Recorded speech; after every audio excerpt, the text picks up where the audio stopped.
क्योंकि हमारी समाजवादी पार्टी से लगातार सपोर्ट मिल रहा था आंदोलन को, और हमारे सभी जो सांसद हैं, युवा सांसद और भी सांसद गए हैं, हरिंदर जी भी गए थे, राजीव राय जी भी गए थे, काफी सांसद जंतर मंतर होके आए।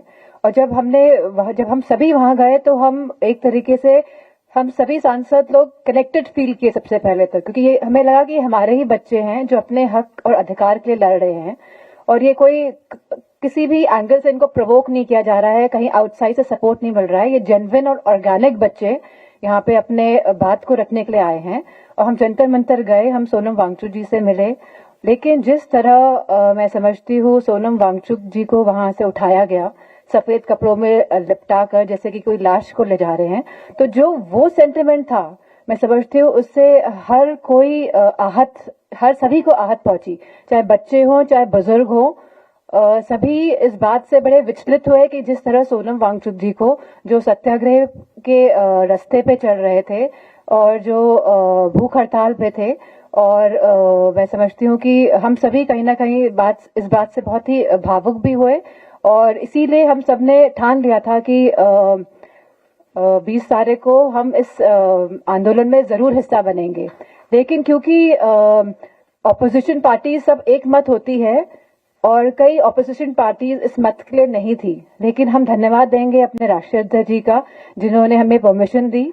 और अगर परमिशन नहीं देते तो हम नहीं जानते हम क्या करते, हो सकता तभी भी जाते युवा लोग, हम यही सब ठान के बैठे हुए थे। लेकिन हम धन्यवाद देंगे हमारे राष्ट्रीय अध्यक्ष जी का, जिन्होंने हमें परमिशन दी, क्योंकि उन लोगों ने देख लिया था कि सभी महिलाएं सांसद स्पोर्ट्स शूज पहन के आई हैं, वो अपना मन बना के आई हैं। तब हमारे अध्यक्ष जी ने कहा कि जाइए आप सब लोग शरीक होइए। और हम लोग बस क्योंकि गाड़ियों से नहीं जा सकते थे तो हम सब लोग बस पैदल निकल गए। और जब हम पहुंचे हैं तो हमने देखा है कि इतनी भीड़ थी, इतने बच्चे थे, और जब हम लोगों ने बैरिकेडिंग क्रॉस की है तो इतना क्योटिक माहौल था वहां पे।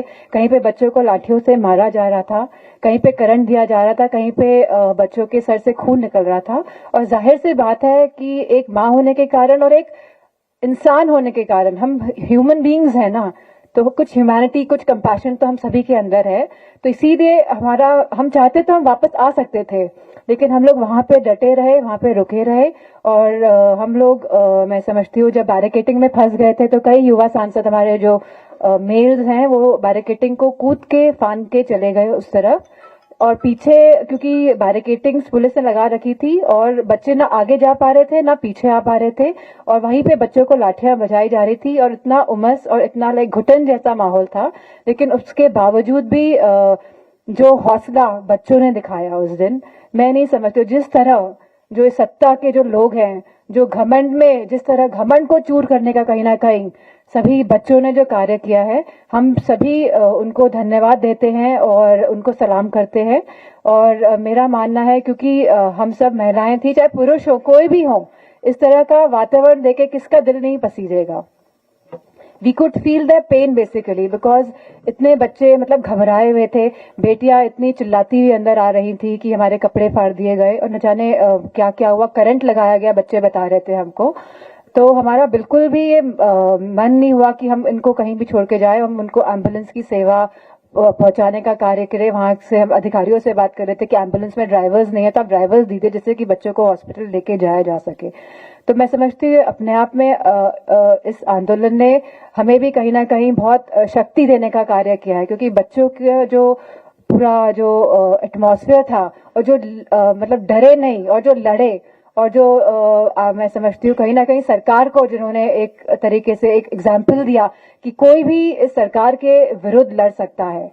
और इसके पूरे आंदोलन के बाद क्या किया सरकार ने, इस पूरे आंदोलन के बाद सरकार ने जितनों भी बच्चों ने रील्स डाली थी सोशल मीडिया में, और जितने भी हमारे जो यूट्यूबर्स हैं जिनके मिलियंस ऑफ फॉलोअर्स हैं, उन सबके उन रील्स को हटाने का कार्य सरकार ने किया।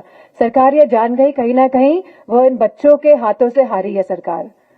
और मैं समझती हूँ एक संदेश पहुंचा है पूरे देश में, पूरे समाज में, कि भारतीय जनता पार्टी को हरा सकते हैं हम लोग मिलकर। अगर हम लोग साथ लड़ेंगे तो भारतीय जनता पार्टी को हराना कोई मुश्किल कार्य नहीं है।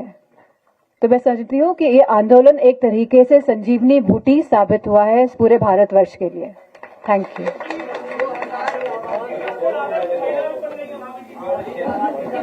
We can say. Dimple ji, आपने जो ये आंसर दिया है, उसी में क्वेश्चन ऐड करना चाहूंगी। नहीं नहीं, ऐसा बैठो, खड़े होने में अच्छा लग रहा है, थोड़ा बोलने में ठीक रहेगा। आपने जो ये आंसर दिया, इसमें क्वेश्चन ऐड करूंगी। नहीं, उन्हीं लोगों से पूछिए ना आप। सारे कार्यकर्ताओं को भाभी कहते हैं, बट जो ये सीपीआई प्रोटेस्ट हुआ है, उसमें यूनियन आप लेने जाइए। अरे वो नहीं पूछो यार। अच्छा, जैन जी, हाँ जैन जी। वो जो आपका रिएक्शन था वहाँ पर, जो एग्रेशन था, क्या वो आगे भी देखने को मिलेगा? जैसे कि मैंने कहा, आंदोलन में भाग लेके हमको भी एक तरह की शक्ति का अनुभव हुआ है। तो अब जब जहां जरूरत पड़ेगी, समाजवादी पार्टी पूरी तरह से तैयार है। Thank you. हाँ, क्या उन सवालों पे जैन जी के साथ समाजवादी पार्टी किस तरह से समझ रही है? सॉरी, सभ्यता और संस्कृति की बातों को बताया गया, जैन जी को प्रश्न खड़े किए गए कि उनकी भाषा मर्यादित नहीं है, वो पृथक थे, मुखर थे, आदि हमारी उसमें शामिल थी। समाजवादी पार्टी का क्या स्टैंड है आगे के लिए? नहीं उनसे क्यों पूछो, स्वतंत्र बनो, सबल बनो, इतना भी पत्रकार नहीं हो, किससे क्या आइडियोलॉजी पूछ रहे हो? इतना तो पढ़ के आते, सबल बनो, सफल बनो। सबल बनो, सफल बनो, स्वतंत्र बनो, प्रखर बनो, मुखर बनो, यही है संदेश इसका। सबल प्रखर। हाँ, यही है आंदोलन। वो उन्होंने पढ़ा था, प्रिया ने पढ़े थे, वो स्लोगन दोबारा बोल दो प्रिया।